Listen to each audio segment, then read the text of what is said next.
जी अस्सलाम वालेकुम। मैं तुहाडा दोस्त और होस्ट मलक गुलाम नबी।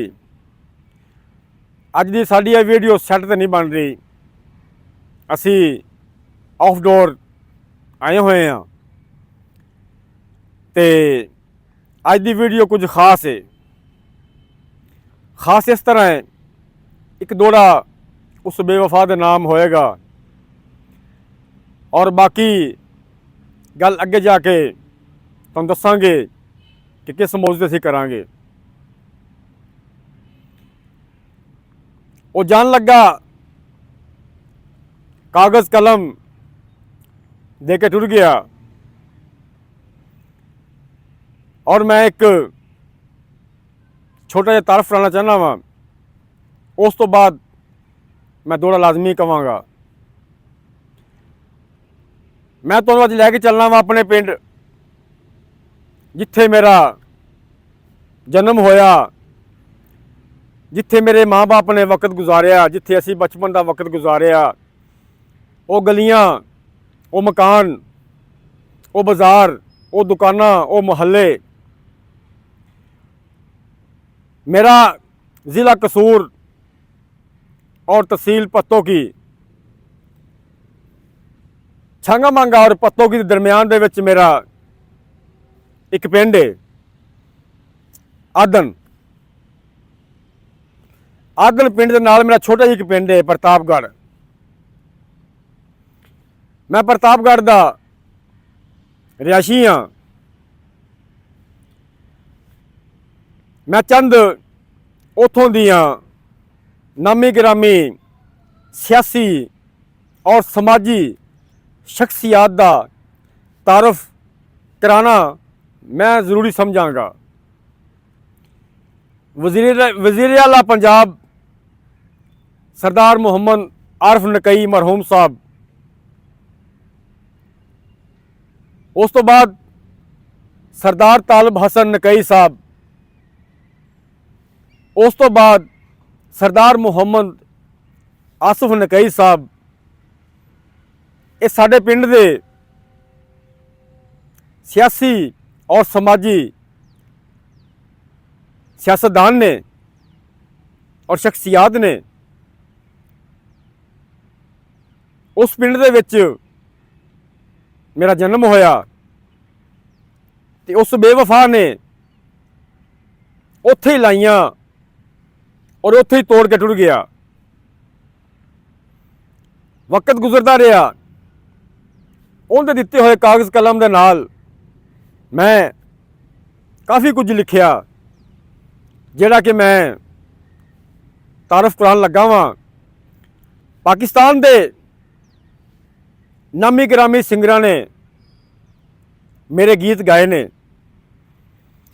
उस पिंड विच बह के मैं गीत लिखिया जिहड़ा कि मैं 2-4 सिंगरां दे कोल लैके गया। किसी को टाइम नहीं सीगा ते कोई वैसे ही किसी को पसंद नहीं आया। पाकिस्तान की एक मशहूर तरीन हस्ती फोक सिंगर, उन्हों का मैं इत्थे नाम नहीं लेना चाहवागा। हो सकता है कि मैं उन्हों का नाम लवां वो समझन भी अपना नाम बनाने वास्ते इस बंदे ने मलक साहब ने मेरा नाम इस्तेमाल किया है। मैं उन्हों का नाम लेना नहीं चाहवागा। उन्होंने ऑफिस असीं गए, मैं एक मेरा दोस्त, उन्होंने कहा बेटा मैं किते जा रहा वां, फिर मिलांगे। हालांकि उन्होंने मैं 27 अंतरा सुनाया। उन्होंने कहा बेटा ना असीं किते जा रहे हैं, बाद च मुलाकात करांगे तुहाडे नाल। ठीक है जी। उस तो हट के नाल ही दफ्तर, उन्होंने दफ्तर के नाल दफ्तर मजहर राय साहब का सी, जिहड़े पाकिस्तान के अच्छे और सुथरे सिंगर ने। असी उन्होंने ऑफिस चले गए, मैं और मेरा दोस्त। उन्होंने जाके वो गीत दसिया भी मैं छोटा जिहा एक शायर हाँ, फलां पिंड चों मैं उठ के आया वां ते मैं कुछ थोड़ा बहुत लिख लेना वा। ਤੇ ਮੈਂ ਕੁਝ ਇੱਕ ਗੀਤ ਲਿਖਿਆ ਹੈ। ਅਗਰ ਜੇ ਤੁਸੀਂ ਅਗਰ ਮੇਰਾ ਗੀਤ ਗਾ ਦਿਓ ਤੇ ਲੈ ਲਵੋ, ਜੇ ਗਾ ਸਕੋ ਤਾਂ ਲੈ ਲਵੋ। ਉਹਨਾਂ ਕਹੇ ਜੀ 27 ਅੰਤਰਾ ਸੁਣਾਓ। ਮੈਂ ਉਹਨਾਂ ਨੂੰ ਉੱਥੇ 27 ਅੰਤਰਾ ਸੁਣਾਇਆ। ਉਹਨਾਂ ਨੂੰ ਮੇਰਾ ਗੀਤ ਪਸੰਦ ਆਇਆ। ਉਹਨਾਂ ਨੇ ਕਿਹਾ ਠੀਕ ਹੈ ਜੀ ਮਲਕ ਸਾਹਿਬ, ਅਸੀਂ ਤੁਹਾਡਾ ਇਹ ਗੀਤ ਲਾਜ਼ਮਨ ਗਾਵਾਂਗੇ। 2 ਲਾਈਨਾਂ 27 ਦੀਆਂ ਮੈਂ ਇੱਥੇ ਦੱਸਣਾ ਚਾਹਾਂਗਾ, ਫਿਰ ਅੱਗੇ ਦੱਸਾਂਗਾ ਕਿ ਇਸ ਤੋਂ ਹਟ ਕੇ ਮੇਰਾ ਗੀਤ ਪਾਕਿਸਤਾਨ ਦੀ ਇੱਕ ਹੋਰ ਨਾਮਵਰ ਸਿੰਗਰ ਉਹਨਾਂ ਵੀ ਗਾਇਆ ਹੈ। ਉਸ 27 ਦੀਆਂ 2 ਲਾਈਨਾਂ ਦੱਸਣ ਲੱਗਾ ਵਾਂ ਮੈਂ। ਚਿੱਠੀਏ ਨੀ ਚਿੱਠੀਏ ਲਹੂ ਨਾਲ ਲਿਖੀਏ, ਦੂਰ ਵਤਨਾਂ ਤੋਂ ਰਹਿੰਦਾ ਈ ਮੇਰਾ ਯਾਰ, ਨੀ ਆਖੀ ਮੇਰੀ ਜਿੰਦ ਜਾਨ ਨੂੰ, ਤੇਰੀ ਜਾਨ ਦਾ ਹੀ ਚੰਨਾ ਵੇ ਬੁਰਾ ਹਾਲ, ਨੀ ਆਖੀ ਮੇਰੀ ਜਿੰਦ ਜਾਨ ਨੂੰ। ਇਹ ਮੇਰਾ ਗੀਤ ਮਜ਼ਹਰ ਰਾਈ ਸਾਹਿਬ ਨੇ ਗਾਇਆ। ਉਸ ਤੋਂ ਬਾਅਦ ਪਾਕਿਸਤਾਨ ਦੀ ਨਾਮਵਰ ਸਿੰਗਰ ਔਰ ਮਸ਼ਹੂਰ ਤਰੀਨ ਸਿੰਗਰ, ਕਿਸੇ ਤਾਰਫ ਦੀ ਮੁਤਾਜ ਨਹੀਂ, ਇਹ ਮੇਰਾ ਗੀਤ ਨਸੀਬੋ ਲਾਲ ਸਾਹਿਬਾ ਨੇ ਵੀ ਗਾਇਆ। ਲੇਕਿਨ ਇਹ ਅਸਲ ਗੀਤ ਮੈਂ ਆਪਦਾ ਜਿਹੜਾ ਸੀ ਦਿੱਤਾ ਮਜ਼ਹਰ ਰਾਈ ਸਾਹਿਬ ਨੂੰ, ਉਹਨਾਂ ਗਾਇਆ, ਫਿਰ ਉਹਨਾਂ ਨੇ ਵੀ ਗਾ ਲਿਆ। ਉਸ ਤੋਂ ਹਟ ਕੇ ਉਸ ਬੇਵਫਾ ਦੇ ਦਿੱਤੇ ਹੋਏ ਕਾਗਜ਼ ਕਲਮ ਦੇ ਨਾਲ, ਉਸ ਬੇਵਫਾ ਦੇ ਦਿੱਤੇ ਹੋਏ ਕਾਗਜ਼ ਕਲਮ ਦੇ ਨਾਲ ਮੈਂ ਹੋਰ ਗੀਤ ਵੀ ਲਿਖੇ, ਜਿਹੜਾ ਕਿ ਜੜ੍ਹਾਂ ਵਾਲੇ ਦਾ ਜ਼ਾਹਿਦ ਰਾਣਾ ਸਾਹਿਬ ਬੜੇ ਅੱਛੇ ਸਿੰਗਰ ਨੇ, ਜੜ੍ਹਾਂ ਵਾਲੇ ਦੇ ਨੇ। ਉਹਨਾਂ ਮੇਰੇ 8-10 ਗੀਤ ਗਾਏ ਨੇ। ਇਹ ਟਿਪ ਟੋਪ ਕੰਪਨੀ ਦੀ ਤਰਫੋਂ ਰਿਲੀਜ਼ ਕੀਤੇ ਗਏ ਸਨ ਤਕਰੀਬਨ 15 ਸਾਲ ਪਹਿਲੇ। ਉਹਨਾਂ ਮੇਰਾ ਗੀਤ ਗਾਇਆ ਇੱਕ, ਗੱਡੀ ਟੁਰ ਪਈ ਸਟੇਸ਼ਨ ਤੋਂ, ਪਤਾ ਨਹੀਂ ਕਦੋਂ ਹੋਣਗੇ ਮੇਲੇ, ਯਾਰ ਨੂੰ ਹੱਥੀ ਵਿਦਿਆ ਕਰਕੇ ਰੋਈਏ ਬੈਠ ਅਕੇਲੇ।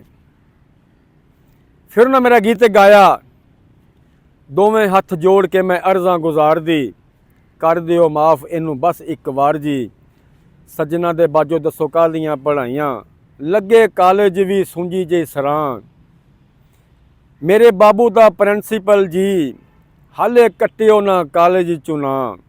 ਉਹਨਾਂ ਫਿਰ ਮੇਰਾ ਗੀਤ ਇੱਕ ਹੋਰ ਵੀ ਗਾਇਆ, ਦਿਲਾ ਠਾਪੋ ਦੇ ਖਾਤੇ ਕਿਤਾਬਾਂ, ਦੁੱਖ ਦੇ ਗਿਆ ਜੋ ਸਾਨੂੰ ਬੇਹਿਸਾਬਾਂ, ਨਹੀਂ ਉਹਨੇ ਆਉਣਾ ਮੁੜ ਕੇ, ਨਹੀਂ ਉਹਨੇ ਆਉਣਾ ਮੁੜ ਕੇ। ਇਸ ਤੋਂ ਬਾਅਦ ਹੋਰ ਕਾਫੀ ਵੀ ਆਹਿਸਤਾ ਅੱਗੇ ਜਾ ਕੇ ਮੈਂ ਕਿਸੇ ਹੋਰ ਵੀਡੀਓ 'ਚ ਮਜ਼ੀਦ ਮੁਤਾਰਫ ਕਰਾਵਾਂਗਾ ਕਿ ਪਾਕਿਸਤਾਨ ਦੀਆਂ ਹੋਰ ਕਿੰਨਾ ਹਸਤੀਆਂ ਨੇ, ਕਿੰਨਾ ਸਿੰਗਰਾਂ ਨੇ ਮੇਰੇ ਗੀਤ ਗਾਏ ਨੇ। ਤੇ ਗੱਲ ਨੂੰ ਥੋੜ੍ਹਾ ਜਿਹਾ ਮੌਜੂ ਨੂੰ ਚੇਂਜ ਕਰਨੇ ਆ, ਆਨੇ ਉਸ ਬੇਵਫਾ ਦੀ ਤਰਫ। ਕਦੀ ਕਦੀ ਦਿਲ ਕਰਦਾ ਹੈ ਉਸ ਬੇਵਫਾ ਦਾ ਸ਼ੁਕਰੀਆ ਅਦਾ ਕਰਨ ਨੂੰ, ਕਿ ਜਿਸ ਬੇਵਫਾ ਨੇ ਇਸ ਨਾ ਚੀਜ਼ ਨੂੰ ਇਸ ਮੁਕਾਮ ਤੇ ਲਿਆ ਕੇ ਖੜਾ ਕਰ ਦਿੱਤਾ ਹੈ ਕਿ ਅੱਜ ਮੈਂ ਲਿਖ ਵੀ ਰਿਹਾ ਔਰ ਆਪਦੇ YouTube ਚੈਨਲ ਤੇ ਆਪਦੀਆਂ ਵੀਡੀਓ ਵੀ ਅਪਲੋਡ ਕਰ ਰਿਹਾ। ਇੱਕ ਉਹ ਵਕਤ ਸੀ ਕਿ ਜਦੋਂ ਮੈਂ ਉਸ ਬੇਵਫਾ ਦੇ ਦਿੱਤੇ ਹੋਏ ਜ਼ਖਮ, ਦਿੱਤੇ ਹੋਏ ਦਰਦ, ਦਿੱਤੀਆਂ ਹੋਈਆਂ ਤਕਲੀਫਾਂ, ਮੁਸੀਬਤਾਂ ਬਰਦਾਸ਼ਤ ਕਰਦਾ ਸਾਂ ਤੇ ਪਰੇਸ਼ਾਨ ਰਹਿੰਦਾ ਸਾਂ। ਔਰ ਅੱਜ ਇੱਕ ਉਹ ਵਕਤ ਹੈ ਕਿ ਮੇਰੇ ਮਾਲਕ ਨੇ ਮੇਰੀ ਬਾਂਹ ਫੜ ਲਈ ਹੈ ਔਰ ਛੋਟੀ ਜੀ ਕਰਜ਼ ਹੈ। ਥੋੜਾ ਮੈਂ ਕਹਿਣਾ ਸੀ ਲੇਕਿਨ ਵੀਡੀਓ ਦਾ ਟਾਈਮ ਪੂਰਾ ਹੋ ਗਿਆ ਹੈ। ਛੋਟੀ ਜੀ ਕਰਜ਼ ਹੈ, ਅਗਰ ਤੁਸੀਂ ਫੇਸਬੁੱਕ ਇਸਤੇਮਾਲ ਕਰਦੇ ਹੋ, ਵੇਖਦੇ ਹੋ ਤੇ ਸਾਨੂੰ ਫੋਲੋ ਕਰੋ। YouTube ਤੇ ਸਾਡੀ ਵੀਡੀਓ ਵੇਖੋ, ਮੁਕੰਮਲ ਕੰਪਲੀਟ ਵੇਖੋ, ਤਾਂ ਕਿ ਤੁਹਾਨੂੰ ਸਮਝ ਆਵੇ ਕਿ ਅਸੀਂ ਇਹ ਜੱਗ ਬੀਤੀ ਹੱਡ ਬੀਤੀ ਇੱਕ ਨया ਪ੍ਰੋਗਰਾਮ ਮੁਤਾਰਫ ਕਰਾਇਆ ਹੈ, ਲੈ ਕੇ ਚੱਲ ਰਹੇ ਹਾਂ। ਤੇ ਅਗਰ ਤੁਸੀਂ YouTube ਵੇਖ ਰਹੇ ਹੋ, ਸਾਡੀ ਵੀਡੀਓ ਨੂੰ ਲਾਈਕ ਕਰੋ, ਸ਼ੇਅਰ ਕਰੋ ਔਰ ਦੋਸਤਾਂ ਨੂੰ ਅੱਗੇ ਭੇਜੋ। ਜਿਉਂਦੇ ਵਸਦੇ ਰਹੋ। ਸਲਾਮਤ ਰਵੋ, ਜਵਾਨੀਆਂ ਮਾਣੋ। ਅੱਲਾ ਹਾਫਿਜ਼।